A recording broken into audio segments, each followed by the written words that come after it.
All right, well, good morning, everyone. I'm Rob Atkinson, president of ITIF. I want to welcome you to this event on the role of intangible capital or intangible knowledge on economic-based growth. We're really pleased to have a great set of presenters and a respondent today.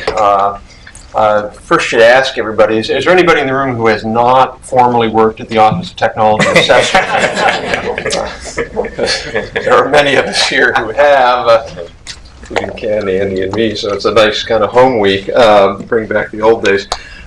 Andy Wyckoff is the Director of Science, Technology, and Industry at OECD. If you don't follow that division's work, it's really some of the best work on understanding the global innovation system, what countries are doing, and all the various aspects of that. And that's really due to Andy's great leadership there. He oversees OECD's work on innovation, business dynamics, S&T, and as well as ICT policy. Previously, he was head of the Information, Computer, and Communications Policy Division at OECD. Has a deep background in economic statistics, was head of STI Economic Analysis Statistics Division, and has been at OECD for a long time. Prior to that, he was at OTA, the Office of Technology Assessment. He's been at the Economist at NSF and has a master's in public policy from the Kennedy School. Alistair Nolan is a senior economist at OECD. He's been there not quite as long as Andy, but since 1997. He's also in the Directorate for Science, Technology, and Industry. He recently managed this 2-year project at OECD looking at assessing the role of intangible assets on innovation and growth. He also was the author of the 2003 OECD book, Entrepreneurship and Local Economic Development. Published a number of other reviews. He just finished a review of Korean innovation policy, and then prior to joining the OECD, he worked as a small group of staff with the United Nations Industrial Development Organization looking at technical assistance programs. He has a Master's of Philosophy from Cambridge in Economics and the Politics of Development. And finally, Ken Jarbo is president of the Athena Alliance, which is a DC-based organization, really taking the lead in identifying and understanding, analyzing the whole question of intangibles and their impact on growth. Ken edits a blog called The Intangible Economy, which I encourage you to look at. He received his PhD in socio-technological planning from the University of Michigan, as well as a BS in engineering. He's also worked at OTA, was on the Hill in the Senate, and as well as at the JEC. So with that, we'll start. I should announce I'm going to leave a little bit early because I have to catch a flight to Beijing, but my colleague Will Doobie will moderate the Q&A when we get there. So.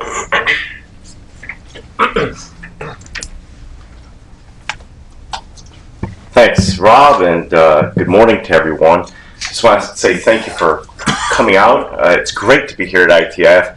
I was with Ken yesterday, and we were just talking about how impressive it is that what went from kind of a little boutique type operation to now what is, from where I sit 3,000 miles away, probably the forum for discussion of science, technology, and innovation policies here in DC, and one with a bit more sophistication and nuance, which I think the subject really deserves. It's also, as Rob has already said, there's lots of interrelationships here. Ken is not only an old colleague, but he also played a fundamental role for the kickoff conference on the work on knowledge-based capital that we held at Georgetown in 2010. So it's great to have him here. I'm cognizant that Rob needs to go. And so what I'm going to do is we're going to break our presentation in 2 parts. I'm just going to give you a bit of an overview, drawing from this report, which remarkably for the OECD is free in the back. I'm going to show you how to get the electronic version free, which is actually really useful, I think. It's on the Pirate Bay, isn't it?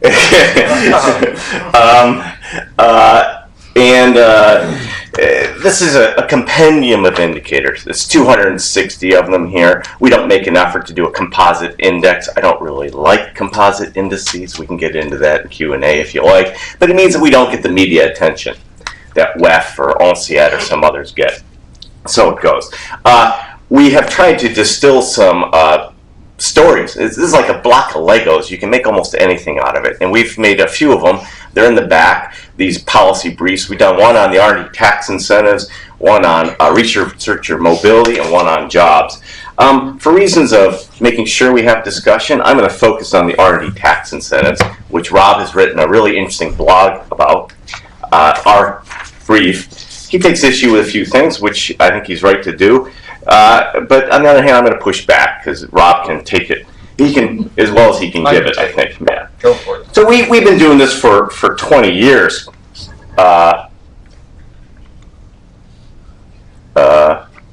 There we go. Yeah, I just skipped over the title. That's fine. It's the most downloaded product from my directorate. I really suggest you go to the web book, the 7 megabytes that we've put here, and bring it down. And I'll show you why the electronic version is so handy. It's because the publication is basically a 2-page spread on different topics. We got 3 or 4 figures. We've got some key findings from what we have distilled from the data in a methodological box. But at each of the figures, you'll see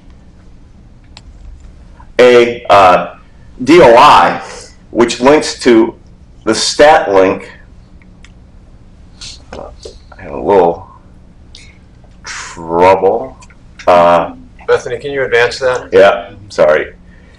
And then you go online and you get the full Excel data behind that figure. And so you can mash this up any way you want and use it for your own uses. In fact, this is why it's good to speak to a crowd like this one, a bunch of analysts who can use this for, your own work, PowerPoints for your boss, so forth and so on. And to me, that's utility and probably why it's so widely downloaded. So let me get you kind of start off with U.S. global context from where we see it. And I'm going to start off with the growth picture, which of course you're well out of what was the worst economic recession in 70 years. And you can see that the U.S. here did have quite a downturn 2007-2009 compared to our other member countries. Only Estonia and Ireland surpassed the downturn that the U.S. saw. Now, of course, as you go forward, Greece joins that group, and Greece is at the far right here. And the black bars are what's going on now, and you can see that you've emerged. This data is a little bit late. It only goes to 2012. 2013 was a much better year, but as the recent job data shows, you're still a little bit erratic, more erratic than most people would like. The U.S. benefits from a really dynamic business environment where we can look through use of microdata at what we call young firms, firms 5 years or younger, and that's what this figure is about, which are the disproportionate amount of job creation occurs in these young firms. But I guess I would point out that the U.S. isn't alone, and at least over this decade, you are not the world beater. There's lots of other countries that have this dynamic entrepreneurial environment as well. And in many parts of the world, it's picking up. Rob and I were discussing at breakfast just how impressive the Nordic countries are in this respect. The other thing is, while the U.S. R&D to GDP ratio, which is kind of a classic indicator of how you're doing, is basically unchanged since the beginning of the century, which is unlike the case of, say, Canada or even Sweden that saw a pretty big drop. Others like Korea and China have seen huge gains. China in particular, their R&D expenditure has nearly doubled in real terms, principally coming from the business sector itself. And you'll see, I think there's some press this week in Nature where they use our data to show that the R&D to GDP ratio for China now exceeds that of the EU for the first time. And now that's based on purchasing power parities, which have their own issues, and I won't go into it, but still I think it's a bit of a milestone. Now, I want to talk about offsetting these structural weaknesses are, I think, a number of structural qualities to the U.S. science, technology, and innovation system that attest to the continuing global strength. albeit one where I think the gap is narrowing with the rest of the world, which deserves attention. But I just want to call attention to these because I think these are huge assets that the U.S. should make sure that it tries to capitalize on. The first is one of scale. And the U.S. here, you can see, this is just the absolute amount of R&D going on in this country is twice that of the next closest country, which is now China. You enjoy a really relatively high integrated system of interaction between government, business, public research organizations, and universities that we don't see really anywhere else, at least not of this size and scale. And you enjoy an affluent, large, and kind of pro-tech market that allows firms like Google and Apple and Facebook and others to scale very quickly. And I think, particularly in the digital economy, having this size of a market is particularly useful for launching those types of firms. You also have a huge advantage in your world-class universities here. What we do here is we look at publications coming out of all different departments of universities around the world, and we weight them by the citations back to these publications. And you can see that the U.S. universities occupy 34 actually out of the top 50 universities in the world when looked across all these fields. And when you narrow it down to science and tech, which is where we are here, and here's the UK coming in, other EU, other OECD, and then the rest of the world, you can see the US just has this great asset here that gives it STI capability that few other countries enjoy. That said, I get a little bit worried at some of the budget cuts that are going on and the strain on the system, particularly for the public universities. Let me keep moving. And it's not only, from this strong base, you, again, dominate the world's publications. You have twice as many as the next, which is China, the blue bar here. And when we look at quality, which is important here, about the diamond, about 17% of U.S. publications are in this top tier of the most cited scientific publications. Why China's only at 7%. So if you were to re-weight this on a quality basis, you'd see China drop behind the UK and Germany. And then I'm cognizant that I need to keep going a little bit faster. But for this edition of the scoreboard, we made use of the scientific publication data. And we were able to look at the mobility of researchers by the location of their first paper. And then you can look as they further published how they move around the world. Now, the limitation here is there's lots of researchers who never publish, okay? So we don't pick them up. So that's a big limitation here. But you can see the U.S. is a node in the global network of science, technology, and innovation. Of the top 9 flows of researchers, which is the blue bar here, and that's gross flows back and forth between the borders, say, of the U.S. and Germany, Great Britain. The top 9, U.S. dominates the top 9, but I would point out that these circles are areas where the flow is not to the U.S. advantage. I mean, it's an outflow now, and this is to China, Korea, and Australia. Now, the diamonds show the percentage of the net gain by one country or another, and it's small, but I just kind of point this out because I think it's a bit of possibly a canary in the coal mine here of something you should be careful about, because the U.S. STI system depends a lot on foreign STEM workers. Let me now shift. Well, and we've done a lot with this. I'm not going to go into it now in the interest of time, but you can look at the quality of the researchers who are being mobile, the quality of their scientific publications. And you can see that those that stay in the U.S. are remarkably high in terms of quality, higher than in most other countries.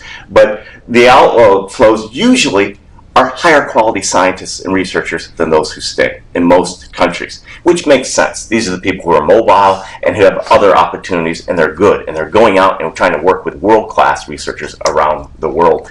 And then you can further drill down on this. You can look at the new inflows to different countries, which again usually have a higher quality, and then you look at the returnees, to people who cycle around, kind of brain circulation, and you see that these people are some of the highest in terms of quality, and really reinforce your science base. Let me end with this kind of quick overview, because just to say, I think the U.S. has some great advantages, and ones which I would argue should be capitalized on and nurtured and protected. I'm going to shift here because I want to talk about R&D. And there's a bit of a preoccupation on R&D, and we get criticized for it. And there's a good, I think that's healthy. And I think Alistair, when he talks, will offset that a bit. But part of the reason we look at R&D in terms of intangibles even is that a lot of software development actually gets classified as R&D. About half of all R&D goes to pay the wages of the highly skilled scientists and researchers, and intellectual property is frequently the output of R&D. So I think there's a reason for this. As a consequence, you see that a lot of government policies are directed towards stimulating R&D in the business sector. And we look at this two ways at the OECD. One is through what we call direct funding of business enterprise R&D, things like contracts, grants, and awards. And that's what's up on the figure now. And you can see that those countries that have a large, what I would call mission-oriented R&D, like Russia and the United States, who spend a fair amount of money on both defense, but also issues like health and environment, have a relatively high percentage. But what's novel, I think important, that what we've done is we've looked at the other side of the balance sheet at tax expenditures associated with R&D tax incentives. And here, when you overlay this, sorry, having a little, okay, you see that a lot of countries spend what we call indirect support for business enterprise R&D through these tax incentives. And the countries actually with the green arrows are those that actually have more spending on the indirect than we do the direct.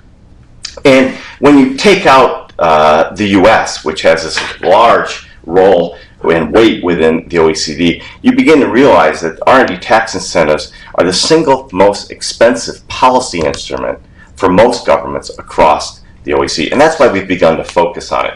You can see it's especially important for the EU countries. Now, Rob, rightfully, accuses us of kind of missing the forest for the trees. And there's some truth to that. But the problem is we're trying to look at a forest with 34 trees in it, and he's just looking at one, the United States. And so our brief was less about the United States per se than by these other countries. That said, I think you can learn things by looking at other countries. So here's the US over time. And you can see the direct funding of BIRD, pretty stable. It's gone up over time. Again, this is contracts, grants, and awards. While the indirect, again, is pretty stable. And you see some fluctuation here with economic cycles. But let me show you France, which is where we're from. There's the direct over time, pretty flat and stable. But here's the indirect. We've introduced a new R&D tax credit in France, which is extraordinarily generous, the most generous at the OECD across all the countries. And this is tilting the playing field a bit and causing,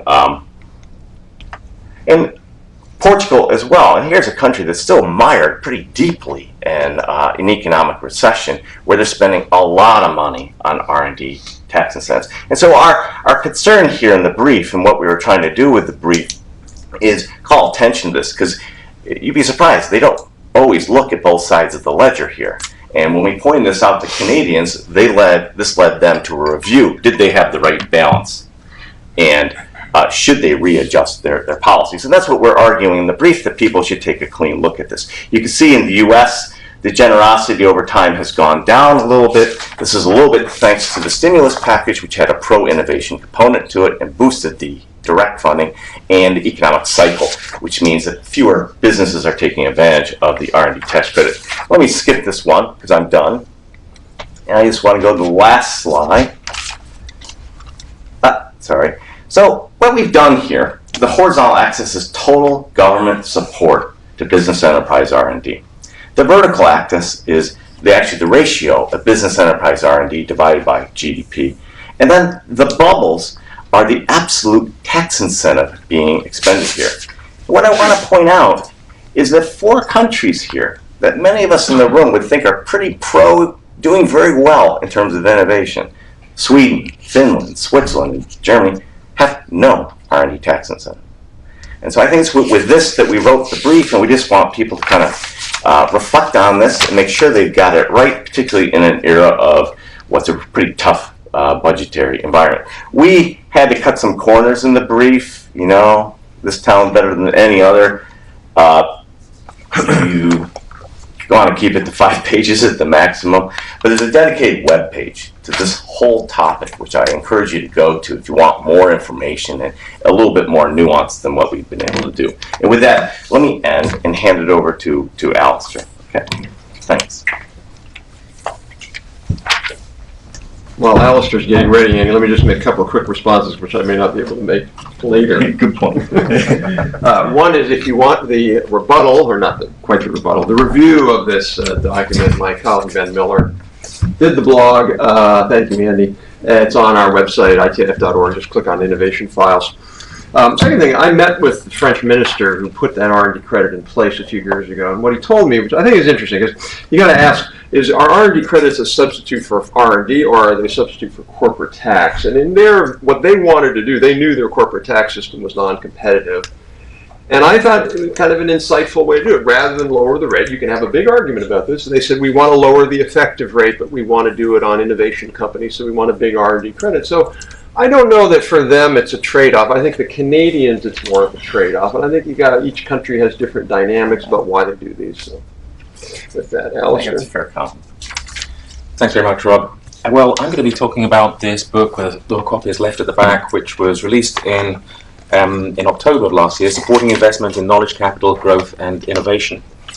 And this work, which is the fruit of a 2-year collaborative effort across the OECD and working with experts from around the world, particularly in the United States, this work really was inspired in part by an insight stemming from the OECD's 2010 innovation strategy, and that insight was around the fact that there are a large fraction of companies which are innovating but which are not performing R&D. So this work sought to further investigate what's going on with these companies. Okay. So I'm going to be using the phrase knowledge-based capital a lot, which I'll abbreviate to KBC. So what does knowledge-based capital comprise? Well, we're talking about 3 categories of intangible asset. That's computerized information. This is a bit awkward, this. Yeah. I'm sorry. This is a bit non-responsive. Computerized information, that's software and databases. Talking about the array of business expenditures which yield different forms of innovative property. Copyright, patents, trademarks, and design rights. And lastly, we're talking about economic competencies, and so that's firm expenditures which yield brand equity, investment in firm-specific human capital, investments to create new business models, new networks, business processes, all of which augment the efficiency of the firm. So, just a lot of this work is, as I say, it's inspired in particular by a relatively recent body of research beginning in the mid-2000s and spurred in particular by the work of Carol Corrado, Chuck Holton, Daniel Sickle, a seminal paper in 2005, and Chuck has just joined us and also played an important role in critiquing and reviewing this research. And what they sought to do was to quantify, using an expenditures-based method, total business spending on these 3 categories of intangible assets that make up KBC, and to treat these expenditures as investments rather than spending on intermediates so that they could be incorporated in growth accounting framework. And the United States is the country for which we have the longest time series. Actually, we have data extending further back than 1972, but I think this is the most reliable series at the moment. So it's 72 right up to 2010. And the story there is very graphically compelling, showing business expenditure on KBC, the sum of these 3 forms of intangible asset, as a share of GDP, as the red line, which is on the upward trend. And you see that there's a crossover point in about the 1990s, early 1990s, where businesses are starting to spend more on these intangible assets than on the traditional physical investment items, machinery, building structures, and equipment. And this is a story which holds for just about every country for which we've managed to obtain data. So here are the similar trend lines for Australia, France, and Japan. And all of this leads to a situation where as a number of countries, the UK, the United States, but also in Ireland, Finland, France almost, where businesses in the aggregate are spending about as much, or if not more, on these intangible assets on KBC than they are on physical investment items. But there are big differences across countries in the extent of investment in KBC, and these differences have implications for innovation, for advanced manufacturing, and for trade. I say advanced manufacturing. We see that in all countries, again, for which we have data, the manufacturing sector is disproportionately important in terms of the scale of investments in KBC. So in the case of Germany, for example, 50% of all Germany's investment in KBC is performed by German manufacturing, which accounts for a much smaller share of the national economy, of course. It's also important for trade. There's new OECD work presented, original research in the book, which shows that a country's endowment of KBC is significantly and positively correlated with its export specialization, particularly in industries that are skill intensive and that source many inputs internationally.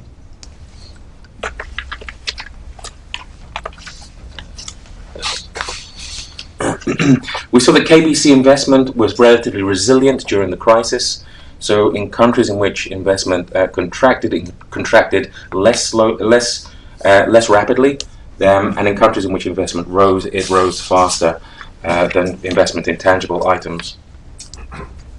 We see it also that many of the leading companies of the world, especially the kind of iconic firms in the digital economy, a large part of their total value is accounted for by KBC, but also companies like an agro-food food enterprise, Nestle. About 13% of Nestle's total value in 2011 was tangible assets, the rest being KBC. KBC investment is positively associated with GDP per capita, so the private sector in countries which are higher income, more technologically advanced, the private sector in these cases invests, again, more in KBC than in other economies. And almost all studies, macro and microeconomic, find a positive relationship between investment in these intangibles and growth and productivity change. And this graphic is just showing us that as workers use more KBC in production, overall productivity rises faster than when workers use more tangible capital in production. And you see that the relationship actually is statistically significant in the case of KBC. That's the left-hand panel here, but it's not statistically significant in the case of tangible capital. There are many reasons why there is this kind of this trend rise in the importance of business investment in KBC, and we could talk about those at length. But one of them is that products are becoming more knowledge intensive. There's more knowledge available, and we see this in a very interesting way in the automotive sector. 10 of the leading automotive manufacturers have advanced research centers in Silicon Valley because of the importance of software in new cars. About 90% of new features in cars today have a significant software component. So because the scale of these investments are so large, so pervasive, they are affected by many different policy settings. And the book has separate chapters on just about all of these different fields of policy, trying to think about what this evolution really implies for policy making. I won't go, there's not enough time, and also these different policy items are interconnected with each other in complicated ways. But I would just like to highlight a few issues which I think are relevant takeaways, particularly perhaps for the US case. The first is we're saying that on innovation it's important to adopt an enlarged concept of innovation beyond the view in which R&D is preeminent. Obviously R&D is central, but there are other assets which are also, as this work is showing, other assets which are important, either drivers of innovation or raw material for innovative effort by firms, things like data, like new business processes, like design that we concentrate on at some length. These also drive innovation and may be affected by specific barriers and policies. We think there's a case for renewed emphasis on programs such as technical extension services that help the diffusion of KBC through firms. And there's also maybe a case for the redesign of some long-standing programs like innovation vouchers, like information bridging services, which usually have concentrated in most countries strictly on STEM disciplines. But there could be a case for enlarging the scope to also incorporate connection between the business sector and experts in areas like design, marketing, logistics, human procurement, human resource management, and so forth.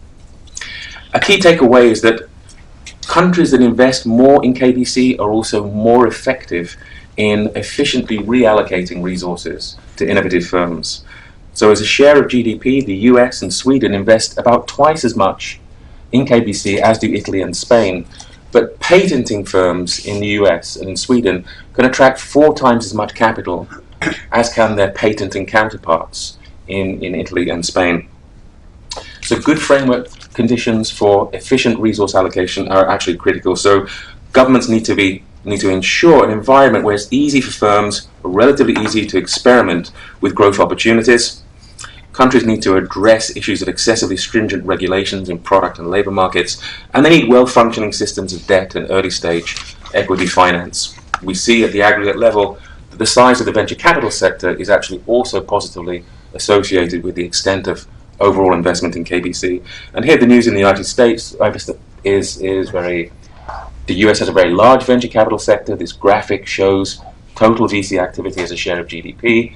The US really is in the lead with the exception of Israel, which being such a small economy here is a sort of statistical outlier in a way.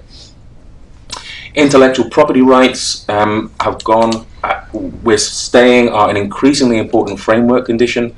It's no longer the case that IPR is of primary interest just for pharmaceuticals and for ICT and fine chemicals. There's an array of other sectors in the economy where they are of growing importance. And some essential issues around IPR, such as in design rights, such as in copyright, we don't have enough analytic evidence on. We need better data. There are overarching questions about whether aspects of IPR systems have kept up with the pace of technological change. And it would be interesting to hear your own views on the adequacy of the US system. Tax policy, Andy's already talked about this to a certain extent, but one fundamental insight coming from this work, and there's a chapter just on tax policy issues which has been prepared by our tax colleagues in OECD, and the insight there is that overall tax relief for R&D performed by multinational enterprises may be higher than it was intended when governments designed the tax relief. And this reflects the insight that multinationals R&D, that the incentives that multinationals face when they're deciding whether to invest in the R&D is not just a function of, say, the extent of tax relief on the R&D, it's also a function of the tax treatment of the IP which stems from that, the intellectual property stemming from that investment in R&D. And often that IP can be moved relatively easily at low cost from one tax jurisdiction to another. So that's part of the reasoning why we're suggesting a need to revisit and look again at the scale of public support here. Measurement, as you'd expect, given that we're talking about intangible assets, is an ongoing challenge. It's a major challenge. We see a nice quote here from Ben Bernanke, who opened the first of our conferences on this theme, talking about the fact that to better understand economic growth, we need to really get a better handle on the measurement issues. I mean, one nice example is design. Again, I've referred to design a few times, but in my own country, in the UK, the magnitudes of investment in design are very large. Some estimates suggest that businesses may be investing twice as much in the aggregate in design as they are in R&D, but measurement challenges are many. It's a very diffuse concept, design, in a way. It goes from design around graphic user interfaces to design of factory layouts, for example, design of components in complex products. But also design often falls between government departments. In some countries it's viewed as supporting technical innovation, but in others it's considered as part of creative industries. So there are significant measurement challenges around many of these assets. Just a couple of other points. One is that there's a whole chapter there about creating economic value from data. Thinking of data as a new input to production, a new raw material for innovation. We know that global data creation is projected to grow by about 40% a year. This compares with about a 5% yearly growth in overall worldwide IT expenditures. And clearly there's much interest in the opportunities for using so-called big data as a way of generating value.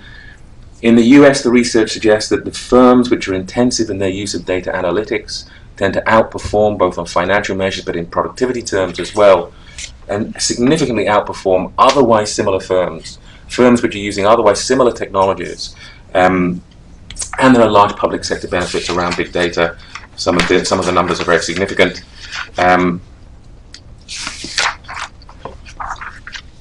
But I don't think it's clear yet. It's not clear quite what optimal policy in this area is yet. Many governments could do more, though, in fields of privacy protection with respect to open data access, to ICT infrastructure and skills.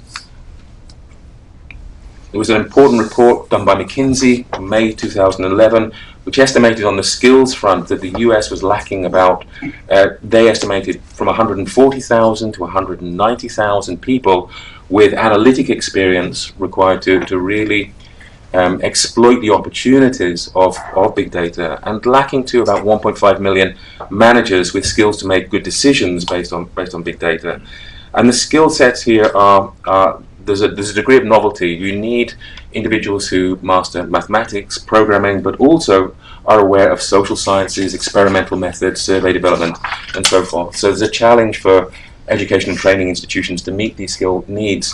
And this goes back to my last point, which is that human capital, as Andy said, is really the kind of foundation or fundamental underpinning of this. And so the rise of KBC just raises the bar further in terms of the demand on government to make sure that the human capital base is robust. It also has important implications for employment and earnings inequality.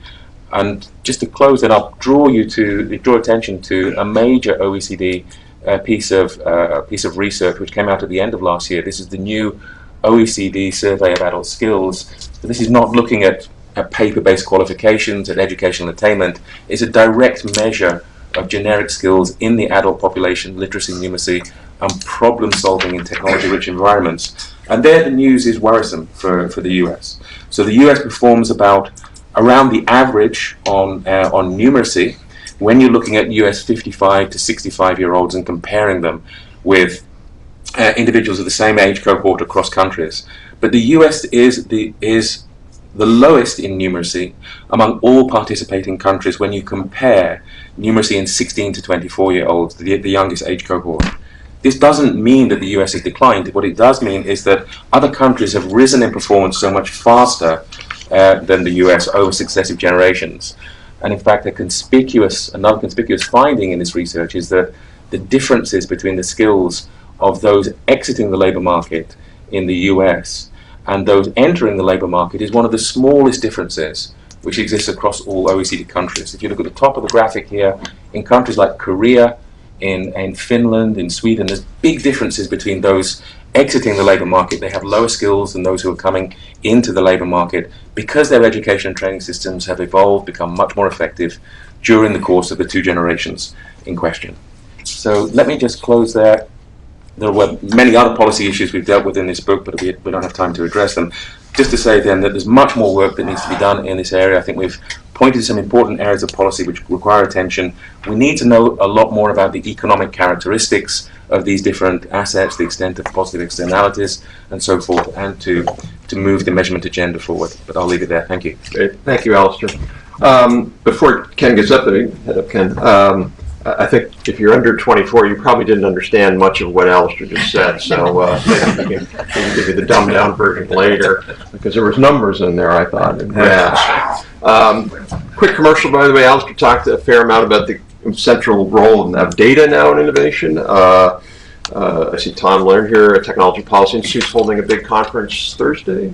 Tomorrow, Wednesday, this week, so you can go to TPI's website for that. We're hosting, through our Center for Data Innovation, a big our second annual Data Innovation Day next Thursday up at the Reserve Officers Club. Again, if you just go to datainnovation.org or ITIF website, you can find information there.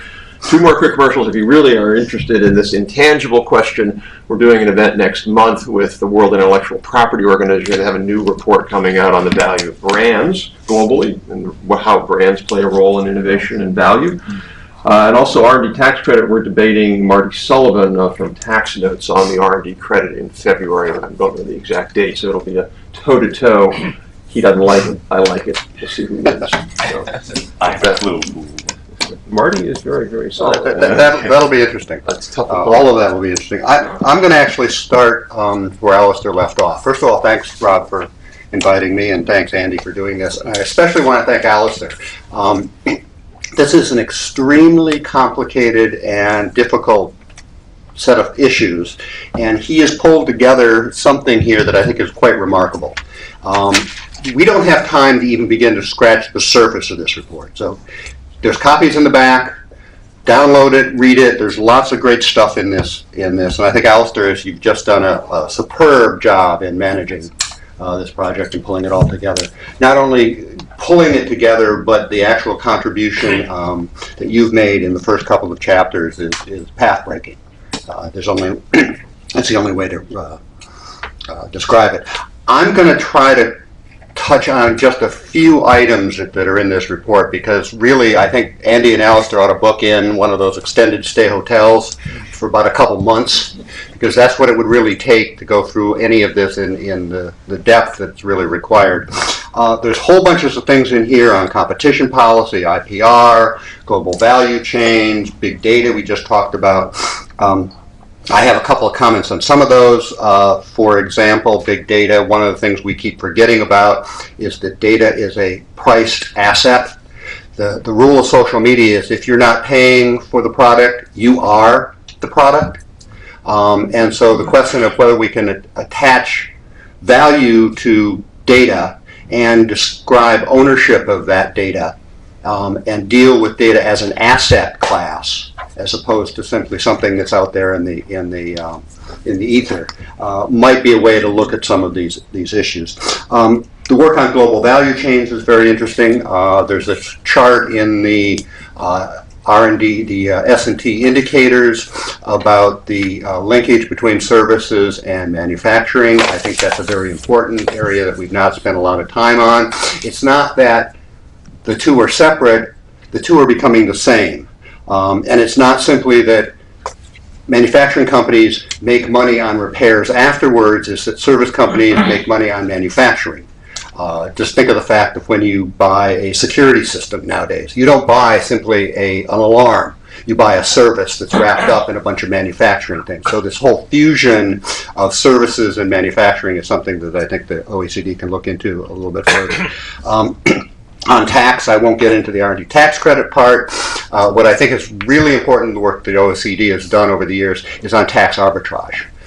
The movement of these assets, these are basically mobile assets, especially patents. The movement of these assets from one country to another for tax reasons, not for production reasons, but for tax reasons, is a very important issue. I remember talking to the folks at the Joint Tax Committee years ago about this. It was highlighted by both them and the IRS as a Tier 1 issue.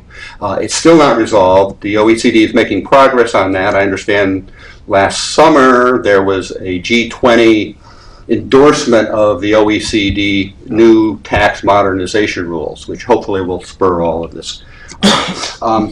Other great things that are in there, the role of design, very important topic, the whole broader view of innovation. Again, Alistair pointed this out, it's not just R&D. The insight that came out of the innovation report that OECD did before this on the fact that lots of companies think they're innovative and are innovative, but they don't think they're doing any R&D. So there's a disconnect there. We still don't quite understand what R&D looks like in the post-industrial, if we can use that term, economy. So we still need some conceptual issues there. The area of finance, something that's near and dear to me, about the use of intangible assets as collateral. There's a section in the report on that based on some of our work. Thank you for highlighting that. And Alistair just touched upon one other topic very briefly in just one sentence. And there's almost one sentence in the report that's very important in the political debate that's going on right now. It's the implications of all of this for inequality. And economic inequality is a whole large, I won't say can of worms, but a very large topic that needs to be explored. Who owns this knowledge? Who benefits from this knowledge? As I say, there's just a passing reference to it in the report, something that I think, if not OECD needs to look at, we can wrap into the debate, the political debate that's going on here. What I want to do is kind of focus really on two chapters, the chapter on measurement and the chapter on corporate reporting. Because I think what it does is it really highlights the conceptual work that still needs to be done in this area. And with that, this is a chart that we used back in the original conference in May of 2011. Andy and I started talking about this the summer of 2010, and we pulled the conference off in 2011. We're still in this situation where it's the parable of the blind man and the elephant, that a lot of people have their very narrow views of it, but in addition, they also have differing macro conceptions. Now, the work that OECD has done has been mostly based on the Corrado, Holton, and Sickle work, which is a macroeconomic view that has the computerized information, innovation, property, and economic competence, which is one half of this. There's another side to this, which is the company-based part that really shows up in the corporate reporting, which has to do with how you manage these assets. So on the one hand, we have an investment-oriented public policy framework. On the other hand, we have a managerial framework, and the two are still not linked. So we need to work on the ways that we link these parts, as well as breaking down the silos between disciplines. And in part, what it comes up to is a number of other issues,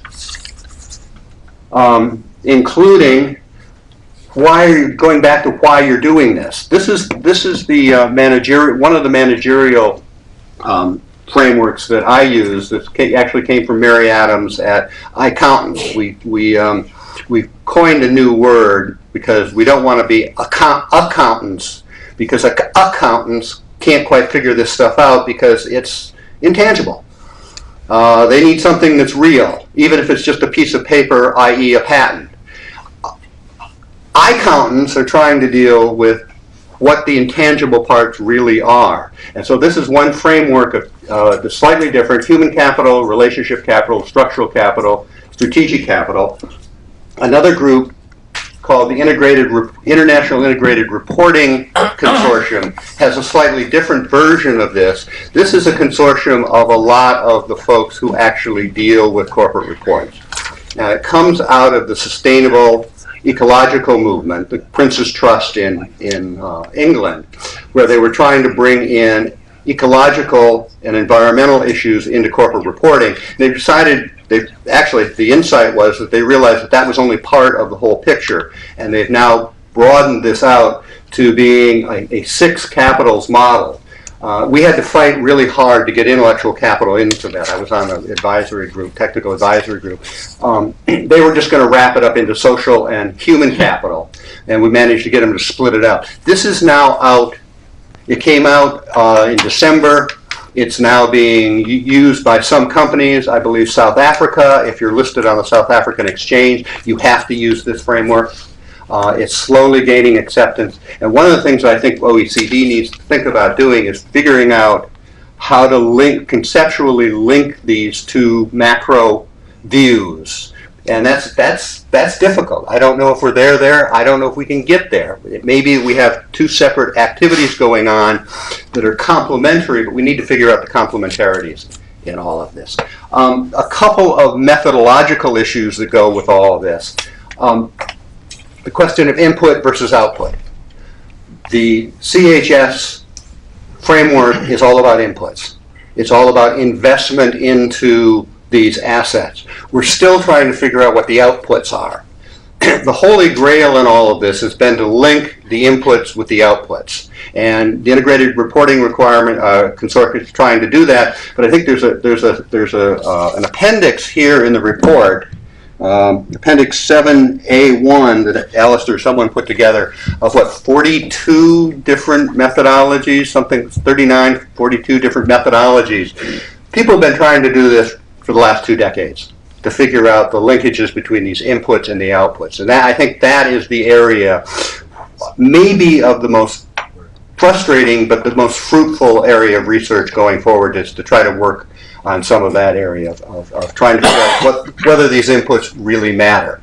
You know, it's the old joke about advertising. I know that half of my advertising budget is wasted. I just don't know which half. that can apply to R&D as well. That can apply to organizational change. That can apply to all of the various intangible assets we're talking about. So making that connection is an important one. The other conceptual issue is this whole area of definition. We use the term intangibles, but we also use the term now knowledge-based capital. Those really aren't the same. We use them interchangeably, but conceptually they're different processes. Going back to, does this reverse? Yes. Whoops. Going back to this framework where we're talking about relationship capital, structural capital, and strategic capital, those don't have exactly the same analogs or correspondence in the macroeconomic view. For example, we don't have anything in that macroeconomic view of investment on relationships. You know, we used to talk about know what, know how, and know who. Well, know who isn't just that knowledge part of who do you know. It's what your relationship is to that person, what is the mutual obligation, what is the trust, what is the synergy of your information. All goes into that know who part, which is an intangible asset that's separate from, quote, knowledge per se. So we have to think about how we wrap in some of these more intangible of intangibles into an investment framework that there has already been path-breaking work. And I'm just going to throw up one possible step back, which was, whoops, did I not put that slide in? You trying to go back or forward? I'm trying to go back. I'm trying to go forward. Oh, well, Could you That's put me to the last slide? Yes, thank you. Which is actually a framework that I started with, that I didn't come up with, but I was originally exposed to when I started all this work a number of years ago, which is out of the PRISM report back in 2003, which actually That's a different had prism. a different PRISM. Different PRISM. This was a EU-funded group looking at intangibles back in the beginning of the millennium, which really came up with this spectrum here between the hard commodities and the softer commodities.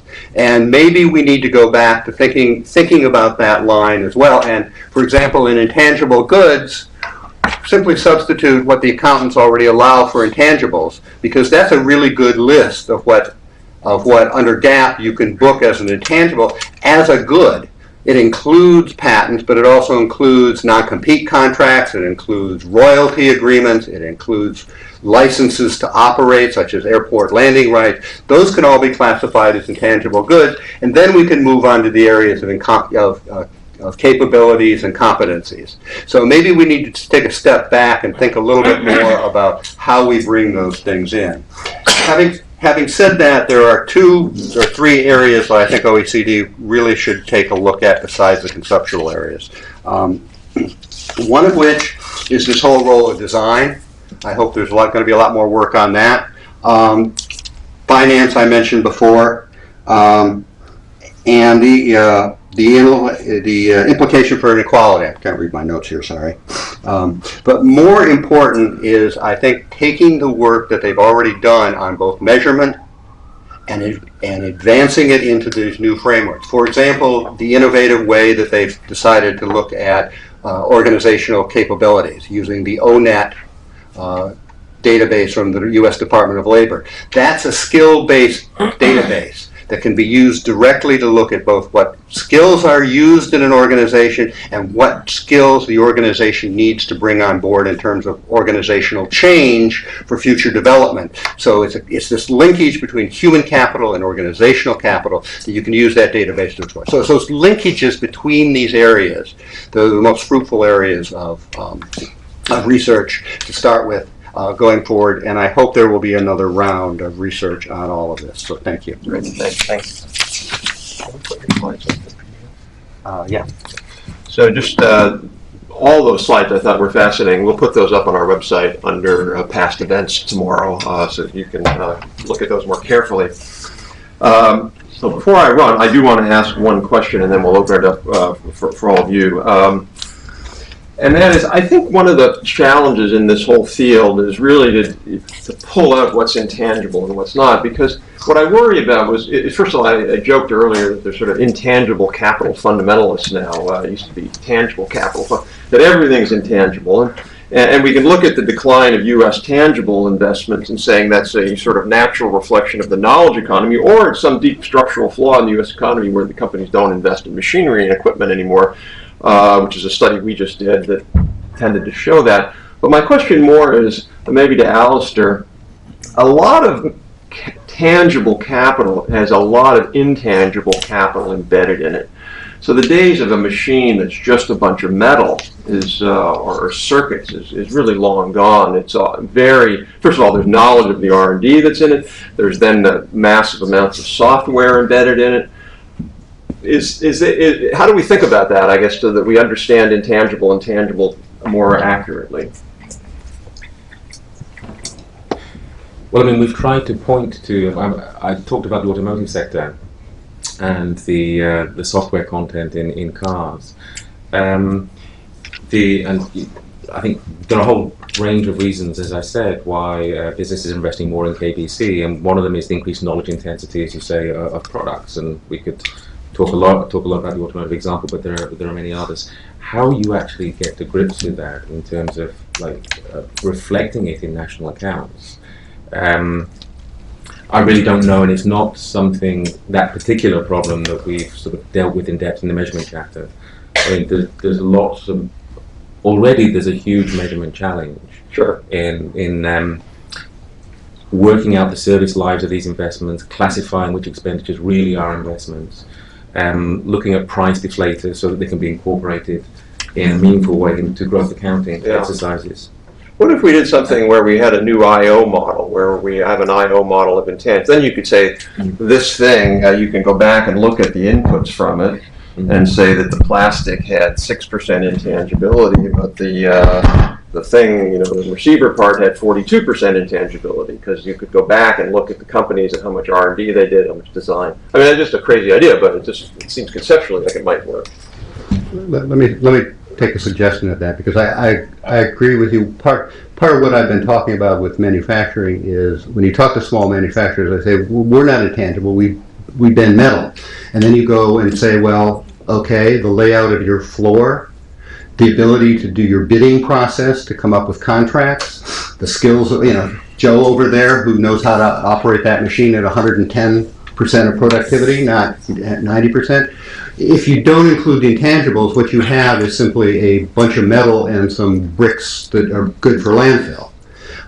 There's some work by Ricardo Hussman at Harvard, at the Center for International Development, on economic complexity, where they've tried to do that and take a look at some goods and say, how complex are these goods? So, for example, extraction of oil is relatively non-complex, but refining of oil into gasoline is relatively complex. So it's a much more knowledge-intensive activity. So there are, I think, some work that can be done on that.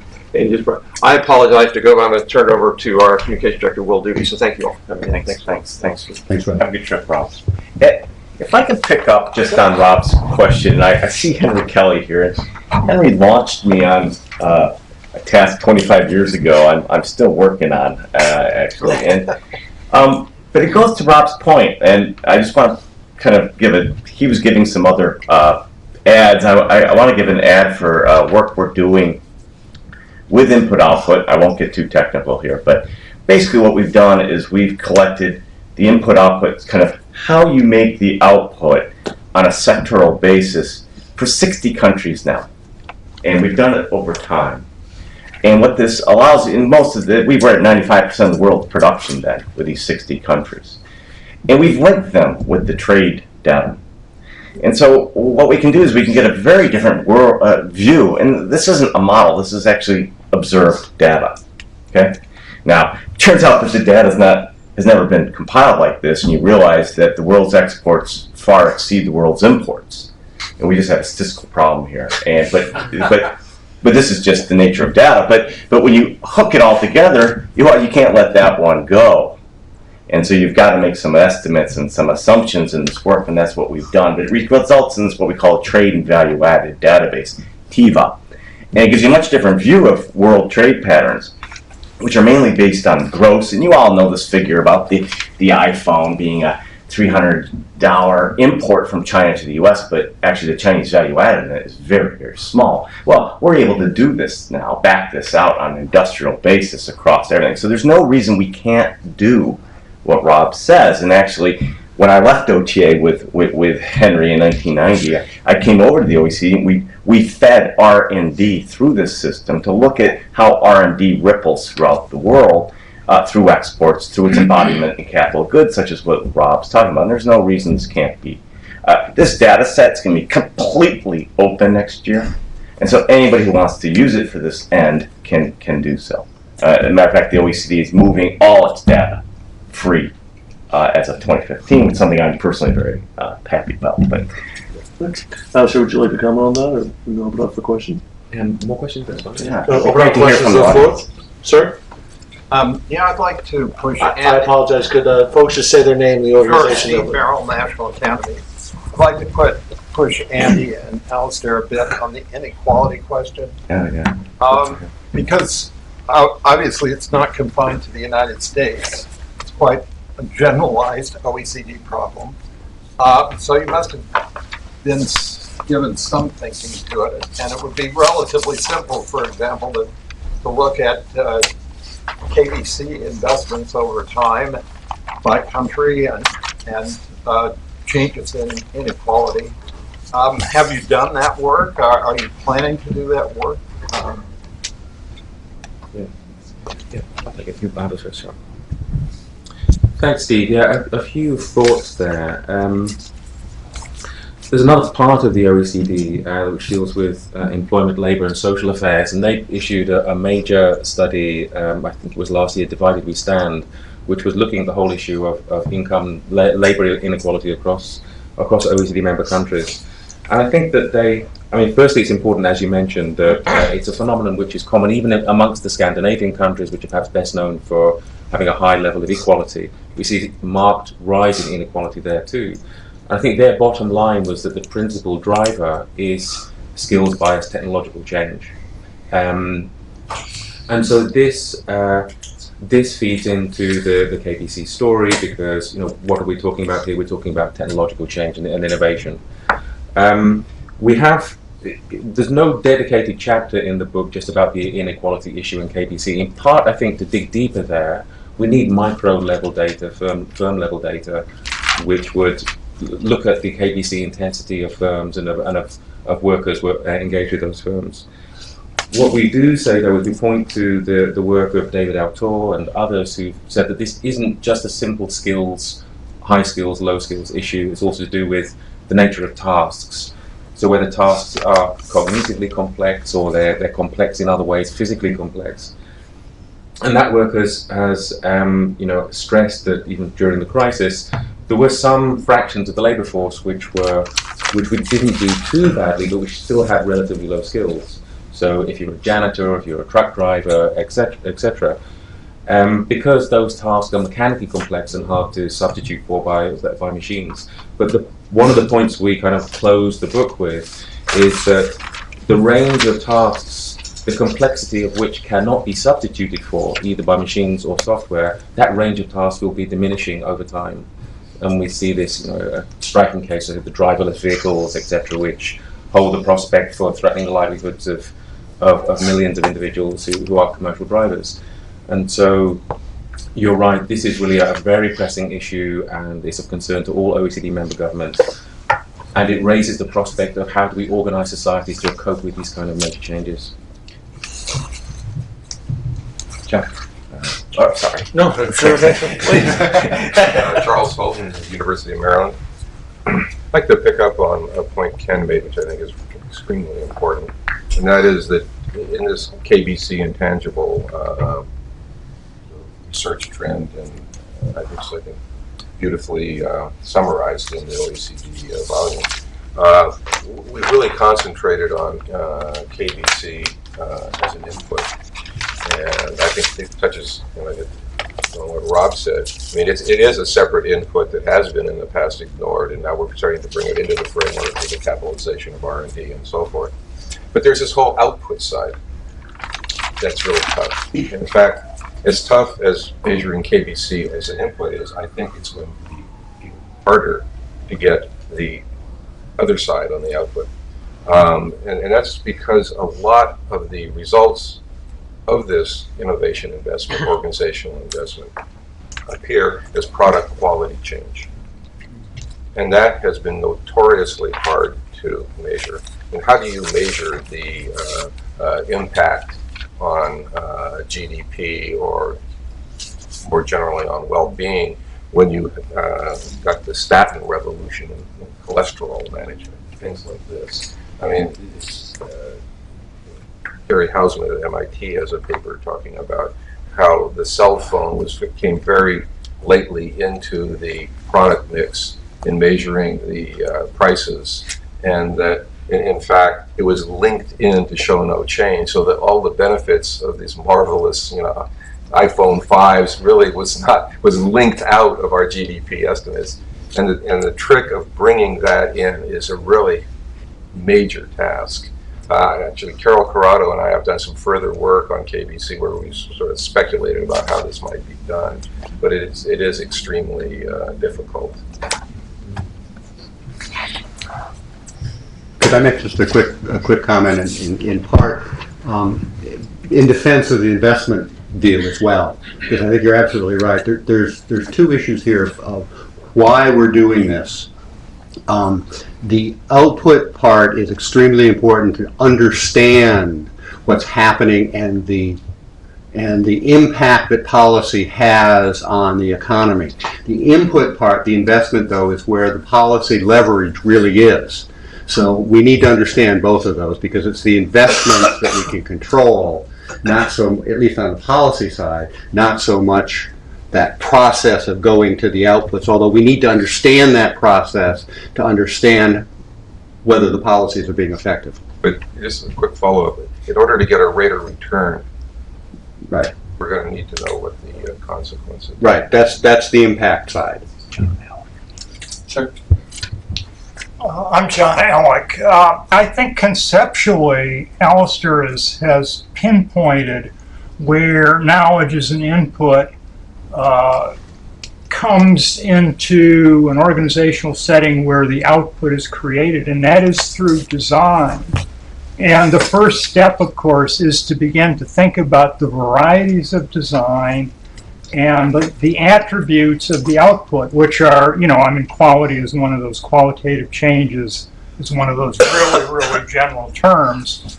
People who look at this technically will break down the attributes of products in all kinds of more detailed ways. And I think if you dig into the technical literature, you will find that there are ways that the knowledge inputs, research is one. I won't say anything about development, which is such a vague and general term. But then the output is the result of design. Excuse me. Design carried out in the organization by people with particular skills. If I could, John, great to see you. Thanks for that. And I think I want to pick up on just one thing you said, and it goes a little bit back to my more of an intellectual debate with Rob on R&D tax credits. I think it's really important, and maybe OECD's at fault here because we put out this Fiscati manual that defines what R&D is. We've been doing it since '63 and it gets revised. But I think I'd like to see us begin to separate the R from the D, because you're absolutely right. And I think a lot of business enterprise R&D is really D, and increasingly so. When I talk to firms, and I welcome others correcting me here, but that the days of Bell Labs are long gone, and there's less and less blue sky fundamental R&D going on than there used to be. And I think there's a real reliance more and more on universities and public research organizations to give that more basic. But I think differentiating them is increasingly a good thing. Could I maybe say a word about design? Yeah, go ahead. Yeah, I mean, design is fascinating in so many ways, and I think it's been underexplored in the innovation literature to date. I mean, trying to review what has been done for this work, I mean, first you come across some really fascinating case studies, sort of what's going on with individual firms, and Andy will have heard me say this so many times, but there was probably one of those striking pieces of research done by Takalau, I think it was, in 2010, that was looking at the value that the iPhone had contributed to Apple, showing that since its advent in 2007, it had led to an increase in the value of the Apple Corporation of about $30 billion, but that only a quarter of that $30 billion was attributable to patentable technology coming from R&D, and the rest was coming from its innovations in design, in marketing, which are related, and in supply chain management. But you have fascinating survey evidence from a number of countries, so something like 70% of, I think 67% of New Zealand exporters attribute their export success to their competencies in design. You see some case studies like the Walkman introduced by Sony.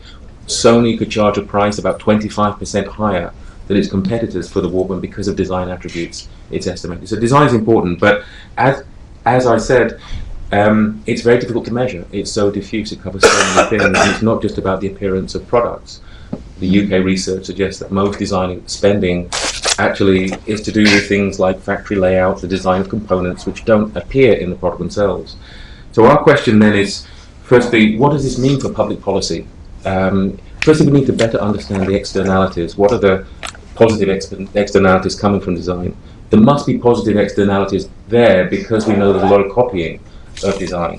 So, but what are the scale? The R&D related research is so much older and so much deeper in this area. We don't have a comparable body of research around design. But what would it mean for public policy? What are the policy levers there? I think maybe there's two. One has to do with the skills issue. So maybe issues around curricula, so that engineers better understand design, designers better understand engineering. That's one issue. But flexible education and training systems should be able to cope with that without needing really new policies. And I think the other issue, though, is really design rights. How do you protect design? What's about, especially for smaller firms? We know, again, very little comparative research here. The best that's been done, I think, is on the website of the UK Intellectual Property Organisation, which Property Office, is it IPO? And they commissioned research looking at design registration propensities across firms in France, the UK, and Germany, showing there's big differences across countries. The Germans and French register their designs much more frequently than do businesses in the UK, and this may reflect a number of facilitating features of their design rights systems. May I just add one thing very quickly? Over long time periods, what has changed is the technical methods that are used in design, and I'm not talking about product design now, I'm talking about the guts of the system, have become codified. That's what research and development do. They take what was once a tacit set of skills by, inventors, and they bring it into the public domain as explicitly codified methods, which at some point show up in textbooks. And that's what you need to get at. Let me actually pick up on that, because there's a different element of design here, a different use of the term design. One is design as the end product. The other is this whole area that's called design thinking, which is the process that's been developed of design that's really a process of innovation, of iteration, of going back to the customer, of learning from the customer. There was a reason why Nokia at one point had a very large set of anthropologists on their staff, because they were going out trying to figure out how people actually use those phones. So this whole process of design thinking is another element we have to bring in. I know ITIF has talked about creating 25 new engineering universities. Well, I'd like to see 5 of those set aside as design schools, similar to the D School at Stanford, which is pioneering this way. The Illinois Institute of Technology is another one, and the Rotman Business School at the University of Toronto is a third, that are all dealing with this new process that I think John is talking about, as well as what I used to study, which was industrial engineering. The old IOE is still coming back now to deal with some of these issues. And if you look at schools like MIT, Rochester Institute of Technology, Caltech, they all have very strong design schools, art and design schools, which is, as at least from their perspective, is as big to training engineers as math, physics, and general sciences are. So it's an important point. Ma'am? One thing with design is if you're trying to study quality improvement in products and you incorporate design, it's very, very hard to do. My boss, Marshall Reinsdorf, had research in the 90s. The BLS was tracking clothing, and the new fashions were considered better quality because people wanted the new fashions. And I think it's the same thing with a lot of industrial design. It looks like it's higher quality when people just want the new stuff, and quality isn't dramatically improving. Sure. Jeff Alexander with SRI. I'm kind of curious because we were talking about the dynamics of investment in intangibles and knowledge-based capital, and not about the depreciation. I mean, so the decay of value of this kind of capital is very different than you have for physical capital. I'm wondering if people have looked into how you possibly factor that into. I mean, you may have a lot of investment because it decays so rapidly. You need to renew that capital much more quickly than in intangible domains. You were Chuck. Chuck. Yeah, we'll let Dr. Holton. The answer is yes. But Alistair can explain. Chuck, go ahead. Well, this is finding out the depreciation of almost any asset, whether it's tangible or it's not, is very, very difficult. And the information systems to do that just are not in place. In the case of knowledge capital, I think there's really I've been of two minds about this. One is, how long is the knowledge useful in the context in which it's applied? And then, do you say an idea is depreciated out when you go into the next generation of items that you're producing in the product cycle? And I think, yes, that's, from that perspective, you'd want a fairly high rate of depreciation. And the stocks of knowledge are correspondingly lower. But some of the things about and said today about the organization and how knowledge is used, a lot of this goes into the sort of knowledge bank, the tacit knowledge of the firm. And I think the Chevy Volt is an example of how this happened. It was actually, as my understanding, as I saw a piece on how the idea that they got for making the Volt work was actually a failed experiment years earlier, and how it gets built into the well, I don't know if you'd call it relational capital or whatever, but it becomes part of the essential knowledge base of the company. So I'm not so sure. I mean, a lot of drug companies do continue to do research even when they've been beaten out on a particular molecule. And so I don't know. I think this is an extremely difficult question. And we're talking about a group of assets that may not themselves all have the same depreciation rates. I mean, the work which has been led by Jonathan Haskell at Imperial College in London has showed, for using UK data, say a service life investments in design of around 4 years, so it can contribute to the productivity growth, to the productive development of the firm for about 4 years, R&D about 4.6, but software and training much shorter. 2 point something. I was thinking that one interesting measure might be the investment in new curriculum design. So, for example, if skills decay quite rapidly, then it may be a case where you need more curriculum design to be done, or much more investment in that area to show that there's more dynamism in the skills market, than, because of the role of these kinds of. Well, there's another part of this note as well, which is the difference between investment and value. Because you can depreciate the investment, but the question is what the actual value to the company is of that particular product. And there we're at sea basically. When I first started talking about this stuff, I talked to some valuation experts. This was 10 years ago, and they said, "Oh yeah, we can give you a valuation of the workforce in place, plus or minus 20%." Well, you take that to an auditor and say, "Oh, the value I have on my books is plus or minus 20%." You get laughed out of the room. So. And one other thing to think about too, and my colleague Stephen Azell is in the audience, one thing we've looked at is on top of patenting, particularly when you're looking at pharmaceuticals, is data exclusivity rights. So how long it takes to actually create the manufacturing processes, develop that versus other people, and lots of times that's where a lot of the actual innovation and knowledge capital will come in developing those types of processes, which obviously is a slightly different policy implication versus patent rights. And that's obviously something that's coming up right now in the TPP and the TTIP. I'm Myron Straff with the National Academies.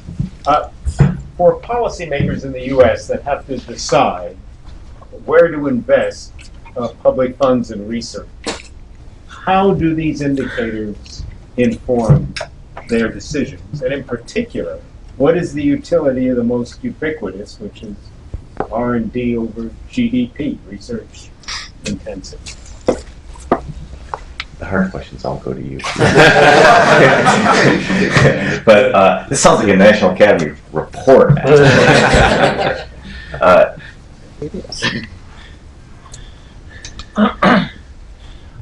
I'm not sure that the KBC work, which is concerned with business level investment and how policy settings affect those investments and trying to understand their impacts on innovation, I'm not sure that our analysis can directly inform or directly respond to the question that you've asked about where to allocate public R&D. I think we can, from this work, we can point to different policy frameworks which may be more or less deficient in different countries, areas of priority for public policy. So there are many areas, framework conditions here around bankruptcy legislation, etc., where the US does well compared to others, around certain regulations and product markets, the US does well compared to others. But we've seen the skills issues where the US is really underperforming.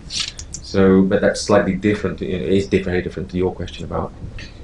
But let me try a little bit, and it is a hard question, but I think this was kind of where I was going to with our attempts to get measures of different ways and trying to present that this isn't just one, I think it's a bit of a preoccupation and focus only on R&D, and policies such as those in the EU that set a 3% target, I don't find it very helpful.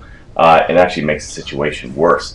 So I think what I like about the KBC work is, and there's a fair amount of Venn diagram going on with some of these assets, and I think Carol and Chuck and Dan tried to separate them, but it's very hard, and I'm always struck how much, when you look at service sector R&D, how much of it is really software that they're reporting on in terms of R&D. But what I think is helpful, though, is beginning to look at the bundle.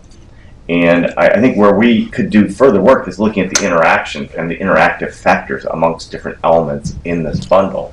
And what I like, and then I'll stop, and it'll make me sound like a really old-fashioned person here, but it's just what Carol and Chuck and Dan did was, by putting this in the growth accounting framework, you were able to show different elements in their contribution to growth, which I think was a huge step forward from where we had been before in a lot of this analysis, where we were just looking at different silos. And so I think there's lots of work to be done, Myron, but I think it started. Let me take it just to make a slightly different point.